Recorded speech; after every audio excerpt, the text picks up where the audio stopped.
Bonsoir, bonsoir. Comment tu vas ce soir? Donc on se retrouve pour une vidéo relativement rapide. Je sais pas combien de temps ça va durer. J'espère pas trop qu'elle sera pas trop longue parce que j'ai beaucoup de retard cette semaine. Donc ce soir je vais te présenter mes 10 groupes de métal préférés. À côté, j'ai un vlog spécial musique qui est en préparation. J'en avais déjà parlé, je crois. Je ne suis même pas sûr. C'est-à-dire que je vais tourner au fur et à mesure des choses de tous les jours que je fais un peu tous les jours, et en même temps il y aura un fil rouge. Je vais parler d'un groupe en particulier ou d'un artiste en particulier, et ce qui est en cours, c'est un de mes groupes préférés que je vais te présenter là, parmi ceux que je vais te présenter là, et c'est pour ça que cette vidéo se veut rapide. Il y aura des vidéos prévues pour parler plus intensément et plus profondément des groupes en question, parmi au moins mes groupes préférés. Je ferai peut-être pas les 10 que je vais te présenter là, je ferai peut-être des trucs un peu inconnus, peut-être des grosses découvertes. Je ferai peut-être comme avait fait une influenceuse, j'en avais déjà parlé, qui avait découvert, qui avait écouté je crois les 100 ou les 30 meilleurs albums au monde par rapport à la presse. Mais quand je vois les 30 meilleurs albums de métal par rapport à la presse métal ou je sais pas quoi, c'est toujours les mêmes qui reviennent, les Master of Puppets de Metallica, de machin, tout ça, ouais, c'est bon. Ou Paranoid là de Black Sabbath et tout. Ouais. T'as l'impression qu'ils se copient tous les uns des autres, qu'ils ont aucune colonne vertébrale, aucun goût personnel, aucune expérience à raconter autour de ces albums-là, parce que moi, la musique, c'est toute mon adolescence en fait, et j'aurais tellement de choses à raconter, et je vais le faire groupe par groupe. Alors j'avais déjà fait une vidéo sur Alice Cooper, mais je la trouve finalement un peu incomplète. Je sais pas si je referai Alice Cooper, parce que j'en ai quand même dit beaucoup sur Alice Cooper, mais en tout cas, je ferai tous mes groupes préférés, je pense, à l'avenir. Bref, on verra, je vais pas me projeter pour l'instant, déjà que je puisse te proposer cette fameuse vidéo qui est en préparation, vlog musical, on va dire, vlog et musique. Et voilà, j'ai déjà commencé un peu à la monter, le début, tout ça, donc j'espère que ça sera... J'arriverai à faire quelque chose de vraiment honnête, un vrai bon truc, quoi. Bien monté, tout ça, j'espère que ça sera rythmé et intéressant. On verra. Allez, je vais te présenter donc mon dixième, donc je vais partir de la place 10 à la première place, à mon top 3 et tout ça. Donc mon dixième groupe préféré. Donc mon dixième groupe préféré, c'est Iron Maiden. Voilà, Iron Maiden, que j'ai... donc je te présenterai, pas tous les albums à chaque fois, je te présenterai pour moi le meilleur album que j'ai d'Iron Maiden, que j'estime être le meilleur album pour ma part. Donc là j'ai choisi Live After Death. Donc Iron Maiden, moi je devais avoir 11 ans, mon grand frère avait une cassette audio. Donc ça c'est des CD, hein. Je pense qu'il y en a qui savent encore ce que sont des CD. Les cassettes audio, c'est des petites cassettes qui vont... voilà, c'est vrai que c'est un tiroir qui coulisse comme ça, donc tu vas pas forcément... Des petites cassettes audio, moi il avait Peace of Mind d'Iron Maiden, et je l'avais écouté à un moment donné, je lui avais shippé cette petite cassette, et j'avais écouté en boucle Peace of Mind d'Iron Maiden. Et celui-là c'est mon premier achat d'ailleurs, mon premier CD. Achat, oui, achat, CD ou cassette, c'était mon premier achat musical, et c'était le Live After Death. Et celui-là, je peux dire que je l'ai écouté, vu que j'avais celui-là, donc que celui-là, je l'ai écouté énormément. Donc mon dixième groupe préféré, c'est Iron Maiden. C'est pas forcément qu'un album, c'est aussi l'ensemble, parce que j'ai des albums préférés parmi les 10 qui font partie de groupes qui sont pas parmi mes 10 albums mes 10 groupes préférés. Je m'embrouille dans ce que je raconte, mais je me comprends. Donc évidemment, ce n'est pas que cet album-là, c'est aussi un ensemble. Mon neuvième groupe préféré, c'est Running Wild, que j'ai pris Port Royal pour mon album préféré. Donc ça, c'est le CD d'époque, mais je l'ai eu plus tard. C'est vrai que je l'ai eu fin des années 90 peut-être. Il était introuvable. Et ça, c'est la version master récente, en digipack. Tu vois déjà l'impression, c'est pas pareil, hein. L'impression est moins bonne sur les remasters que sur les livrets d'origine. Donc Running Wild est un groupe, mon frère connaissait il avait un de ses potes qui était batteur, qui vivait à Caen et qui avait plein de vinyles. Et c'était généralement c'était un batteur de death metal et tout ça, donc c'était et il s'entraînait sur tout et n'importe quoi. Et il lui a enregistré sur des cassettes audio encore, il lui a enregistré ses vinyles sur des cassettes audio pour faire découvrir à mon frère et à moi enfin à moi à côté aussi parce que moi c'est pareil, mon frère me faisait écouter après les cassettes audio et tout ça. Et je reprends et parmi toutes les cassettes audio qu'il lui a enregistrées, il y avait Port Royal de Running Wild dedans. Et après moi j'ai acheté, donc c'est pareil, hein, c'est Running Wild dans l'ensemble de sa carrière, au moins dans les années 90 quoi. Moi derrière le premier album que j'ai acheté c'est Peel of Schools de Running Wild. Et celui-là j'ai mis du temps avant de le trouver. Pendant longtemps, c'était la cassette audio que j'écoutais. Mais pendant longtemps. En 8ème position, Bon Jovi. Et j'ai choisi Crossroad, le best-of de Bon Jovi, qui est une merveille. Et pourquoi j'ai choisi le best-of? Parce que dedans on a 2 chansons inédites. On a Someday I'll Be Saturday Night et Always. Et ouais c'est ça. Oui c'est 2 chansons inédites. Always c'est sûr, j'ai un doute quand même sur la 3ème à vérifier. Et pourquoi cet album là? Parce que c'est cet album là que j'écoutais. Alors c'est pas un album que j'avais. Je sais plus qui l'avait. Je crois que c'est un pote qui l'avait ou mon frère l'avait. Je sais plus, j'avais dû avoir cet album là en main à un moment donné pendant longtemps et j'arrêtais pas de l'écouter. Truc gentil qui passe facilement à la radio, c'est pour ça qu'on dit hard rock FM. Comme Poison et tout ça, c'est du hard rock FM, tu vois. Bon Jovi, c'est d'une certaine manière du hard rock FM parce que ça passe très bien à la radio. Mais ça reste comme du hard rock, ils ont fait comme des très bonnes chansons, les solos de guitare et tout de Richie Sambora. Richie Sambora, c'est quand même un super guitariste, un des meilleurs guitaristes dans l'univers du métal, je pense quand même. De toute façon, c'est pareil pour Iron Maiden et tout ça, je veux dire, c'est pas des petits joueurs, hein. Je pense que on a quand même du très lourd, mais je ferai un top 10 des meilleurs guitaristes du métal, un de ces quatre. Donc on va dire que c'est du hard rock, presque hard rock FM quand même. Mais il y a quand même des chansons mythiques, I Wanted Dead or Alive, juste énormissime. Ouais, c'est du hard rock FM, hard rock FM.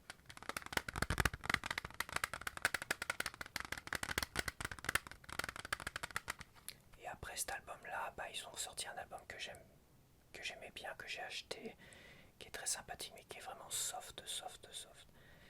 Et là, ils ont sorti 2 albums intéressants d'ailleurs. Et après, c'est devenu de la variété, quoi. Donc c'était pas plus intéressant. Mais moi, je me réfère vraiment à cette époque des années 90. Après, c'est vrai que le métal, il est mort. Fin des années 90, il a explosé, il a été tué par le grunge d'une certaine manière, étouffé par le grunge. Et à la mort de Kurt Cobain, chanteur de Nirvana, j'ai l'impression que le métal a explosé partout dans le monde. Et il peine à exister aujourd'hui, un peu aux États-Unis, un peu au Danemark, en Allemagne et tout ça. Donc ça existe encore un peu ici, ça peine à exister quand même. En 7ème, j'ai choisi Aerosmith et j'ai choisi Get a Grip, le premier album d'Aerosmith que j'ai acheté. Celui-là, je l'ai acheté. J'ai dû voir un clip à un moment donné à la télévision, je sais plus où. Et je me suis dit tiens, je vais l'acheter. Et dans un premier temps, j'ai eu du mal. J'ai eu du mal avec la première écoute de cet album-là. J'ai eu beaucoup de mal à la première écoute de cet album-là. Et à force, j'ai adoré de plus en plus. Et j'ai racheté pas mal d'albums. En tout cas, j'ai acheté Pump, Permanent Vacation et tout ça, qui sont les 3 meilleurs albums d'Aerosmith. Voilà, c'est un de mes groupes préférés par rapport à ces 3 albums-là. Voilà, plus que par rapport à des vieux albums que j'aime moins et ce qui a suivi qui était beaucoup moins intéressant.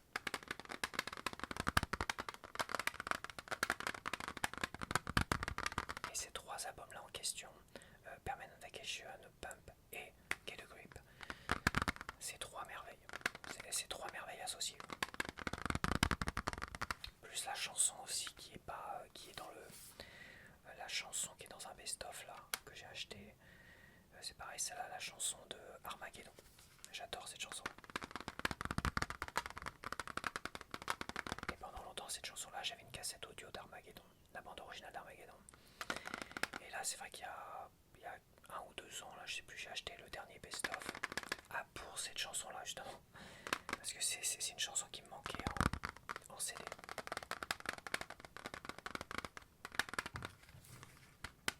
En 6ème, j'ai choisi Wasp et j'ai choisi The Crimson Idol.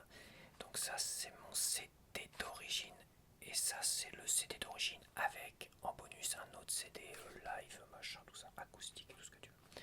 Moi je vais prendre mon CD d'origine. Pour cet album là, alors attention, c'est bien l'album The Crimson Idol originel et non pas l'album réenregistré il y a quelques années là, par comment il s'appelle le chanteur, Blackie Lawless.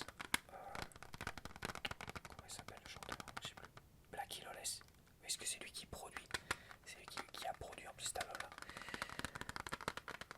Donc voilà, et la version réorchestrée, réenregistrée plutôt, avec la voix moderne de Blackie Lawless, qui est une voix vieillissante.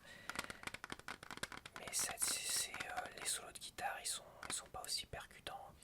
La batterie est pas aussi... parce que ça, c'est une double batterie, en fait, qui est là-dedans.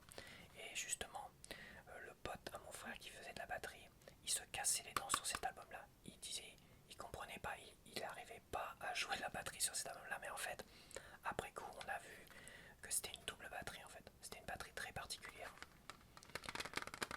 Et pour lui, il estimait qu'il y avait 2 batteurs qui ont enregistré en même temps dans un studio, parce que à l'époque ça se faisait beaucoup, ça se fait peut-être moins aujourd'hui. T'avais le groupe qui était dans un studio, on mettait des micros partout et on enregistrait. Des fois on choisissait des lieux assez emblématiques pour pouvoir... je suis loin du micro, je me rends compte. Et on se mettait dans des lieux, des endroits assez emblématiques pour finalement avoir des sonorités particulières, quoi. Et il soupçonnait qu'à l'enregistrement il y avait eu 2 batteurs en fait.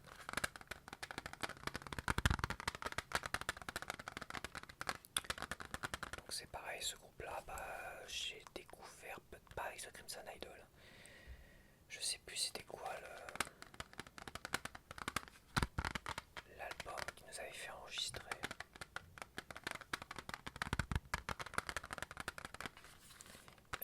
C'est pas le premier que j'ai acheté. C'est pas le premier que j'ai acheté, peut-être le deuxième album que j'ai. Ah non, peut-être le troisième d'ailleurs. Il y avait ce Inside the Electric Circus là. Je me rappelle plus du précédent. Son nom m'échappe. Mais celui-là, c'est un must. Mais vraiment, l'album original, hein.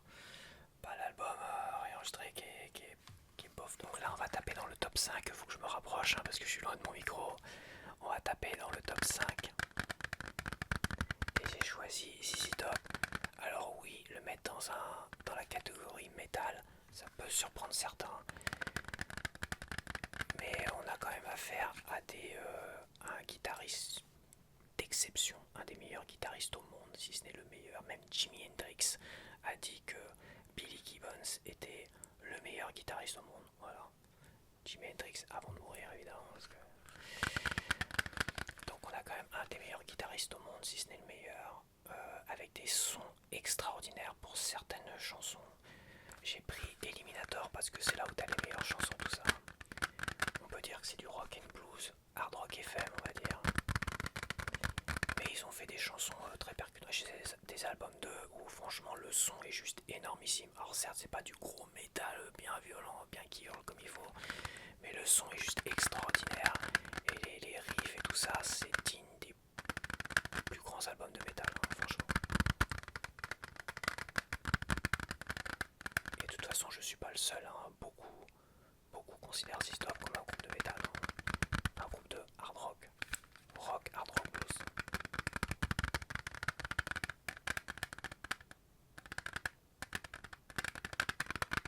Hard rock blues.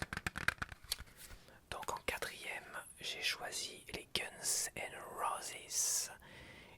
j'ai pris le Eurovision 2 que mon frère avait acheté pour Noël l'année de la sortie en 91, donc Noël 91. Il avait acheté cet album-là et c'est celui-là.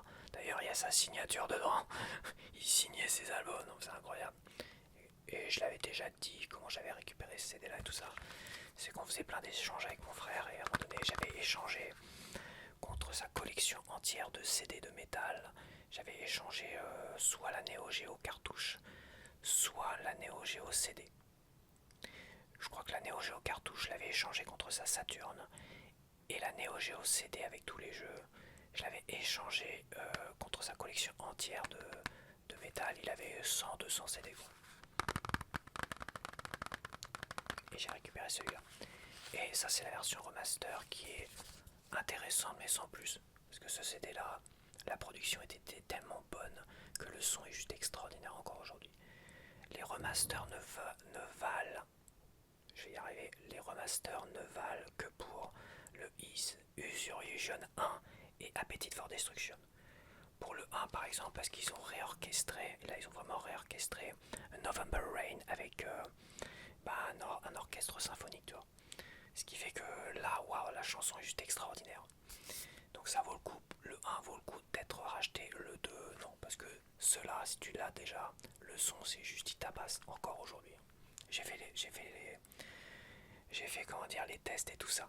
J'ai enlevé, j'ai remis, j'ai enlevé, j'ai remis. Je peux dire que celui-là il tabasse encore aujourd'hui. Le son est extraordinaire pour un CD de 91. En troisième, j'ai choisi DAD. Donc là, on a le top 3. Donc c'est un groupe danois. C'est pareil, c'est le pote à mon frère qui nous avait enregistré. Alors c'était pas cet album-là, c'était No Fuel Left for the Pilgrims. Celui-là, il était peut-être pas encore sorti, je ne sais plus. Si, peut-être qu'il était sorti, mais on le connaissait pas. Et je l'ai trouvé dans une petite boutique de je sais plus quoi, qui avait juste un petit rayon CD où il y avait 20 CD qui se battaient en duel. Et j'avais trouvé DAD, Risking It All. Bon, après, t'as un LP, et ça, c'est l'intégral remaster, de tous les albums. Mais ça compte pas les 3 derniers qui sont sortis à ce jour. Voilà, ça compte pas les 3 derniers. Il s'arrête celui-là à Monster Philosophy. La particularité de ce CD là, c'est que l'édition française apparemment est peut-être allemande. Je crois que c'était la même, je sais plus. Contrairement à l'édition danoise ou l'édition peut-être américaine, ou peut-être que c'est l'édition internationale qui était comme ça. Et la particularité de ce CD là que j'avais acheté, c'est qu'il y a une chanson qui est toujours inédite aujourd'hui, qui est même pas dans l'intégrale que je t'ai montré.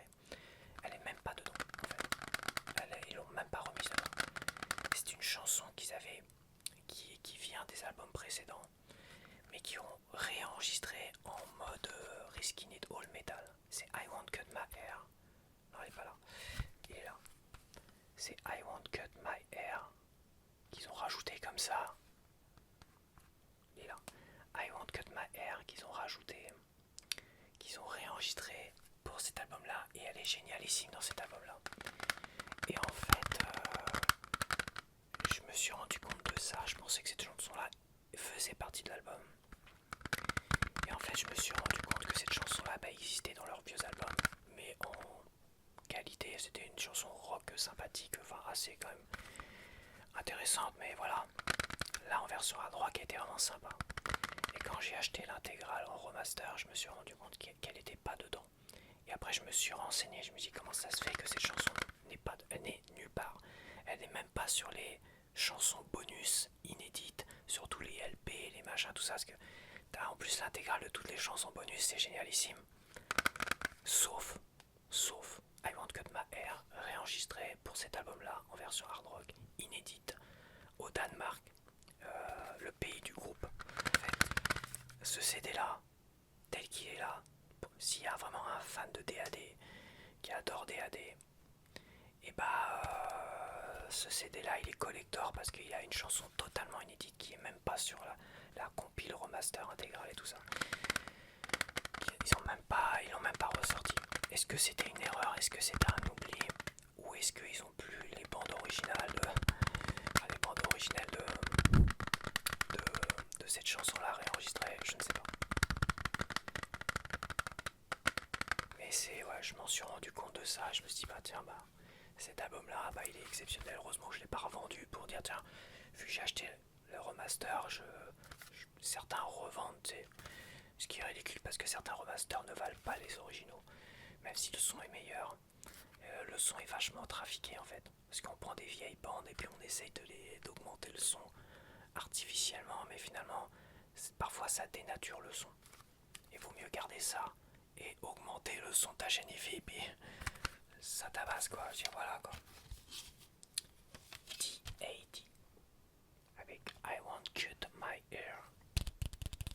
Mon deuxième groupe préféré, j'ai pris Skid Row, le groupe originel et non pas ce qui a suivi, parce que mon Skid Row c'était Sébastien Bach, un chanteur incroyable, et 4 musicos de fou, dont Rachel Bolan et Desnek Sabo qui ont créé le groupe. Et je vais pas en raconter plus parce que Skid Row, c'est le groupe que j'ai choisi pour ma première vidéo concept vlog musical. Vlog et musique. Alors j'ai choisi Slave to the Mind parce que c'est mon premier album. J'ai encore quelques doutes, j'ai encore quelques souvenirs assez flous. Comment j'ai découvert Skid Row. Tout ce que je me rappelle, c'est que je l'ai acheté. Je l'ai acheté à la Fnac ou peut-être à Alternative. Après une écoute comme ça, parce qu'on pouvait demander à écouter les CD, même à la Fnac, on pouvait demander à écouter les CD. Donc ils déblistaient les CD, on pouvait les écouter. Ouais, je sais, ça se faisait, mais c'était quand même rare, il fallait demander. Et je suis reparti avec le CD parce que j'avais adoré. Il y avait mon pote qui était avec moi et lui-même, et on est devenus tous les deux ultra fans de Skid Row. Mais je raconterai ça plus en détail dans ma prochaine vidéo vlog musicale. Donc là, on est dans un groupe de métal, hein. Là, c'est métal, même si le premier album de Skid Row, on est plus dans du hard rock FM.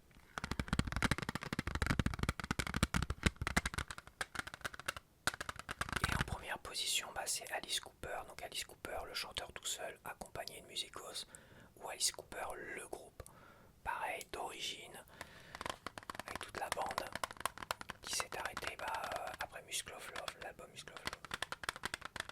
Donc j'ai choisi mon album préféré, c'est Hey Stupid. Alors c'est pareil, c'est à Noël 91, comme Guns N' Roses, le Your Illusion 2.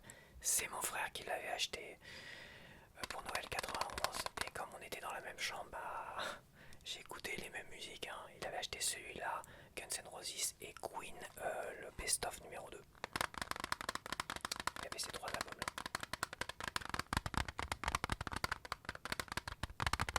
Et puis le reste, tu connais la musique, hein. J'ai récupéré ce CD-là par un échange. Alors j'ai celui-là, ça je l'avais acheté en Angleterre. Quand on avait été en Angleterre, qu'on avait séché, ouais, c'était un double. T'avais ça, t'as une interview. Ouais, c'est ça, c'est une interview. Et ça, c'était le mini LP, c'était un double CD.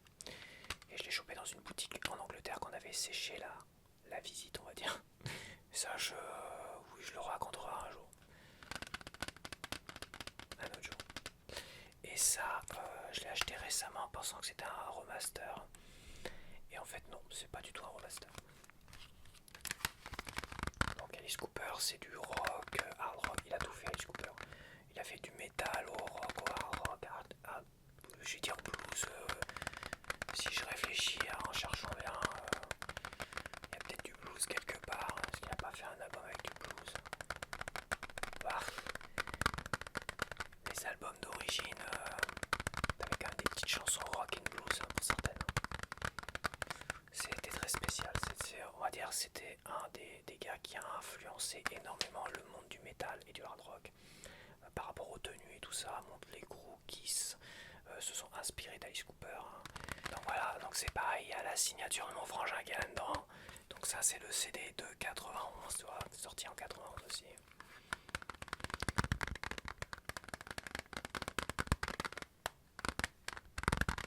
Et voilà, ça c'était mon top 10 de mes groupes de métal préférés. Alors métal entre parenthèses, hein, on généralise beaucoup. Ce que je peux sortir vraiment du métal, c'est tous les groupes de rock qui n'ont jamais, même pas un petit peu, touché au métal, ni par un riff ou quoi que ce soit, ou à peine quoi. Donc U2, c'est pas un groupe de métal. Placebo, c'est pas un groupe de métal. Tu vois, Placebo, j'adore Placebo. Je trouve que Placebo c'est un groupe de rock, mais un bon groupe de rock. Mais je pense qu'au niveau des riffs, des compositions et tout ça, on est plus dans quelque chose rock anglais, très, comment dire, pas psychédélique, mais très, pas inspirant, je vais y arriver à trouver le mot, très envoûtant, non, très planant. Ouais, planant, c'est le seul adjectif que j'ai, c'est à dire planant, un groupe planant, quoi, une musique assez planante, rock planant et tout ça, que j'ai vu en concert. C'était extraordinaire d'avoir vu en concert. Je suis tombé amoureux de ce groupe-là en ayant été les voir dans un festival des Vieilles Charrues d'ailleurs. Et j'aimais bien mais sans plus. Et quand je les ai vus en concert comme ça, ouais, c'était dans un autre monde, quoi. En plus, la nuit était en train de tomber et tout ça. C'était fantastique, ouais, pas mal. Mais c'est vrai que j'aurais du mal à mettre dans un groupe de métal, contrairement à ZZ Top, ce qui peut paraître bizarre. Voilà. Donc voilà, j'espère que tu as apprécié cette petite vidéo qui se veut rapide sur mes 10 artistes, groupes ou artistes de métal préférés.